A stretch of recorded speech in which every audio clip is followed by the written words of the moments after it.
После подолг период, последниве 2-3 години почна да се зголемува бројот на првачења во тетовските училишта.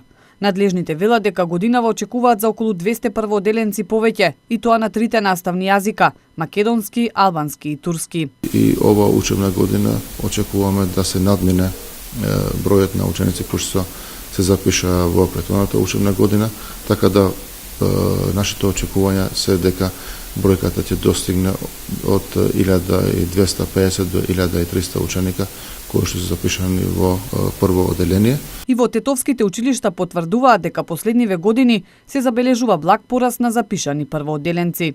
Мислам дека зголемувањето е поради тоа што се враќаат, веќе не одат во странство, нема имиграција, помалку е имиграцијата и затоа е зголемен бројот на првачињата. За разлика од зголемениот број првачиња во градот пак, во руралните средини, поради трендот на миграција, веќе со години се намалува бројот на ученици.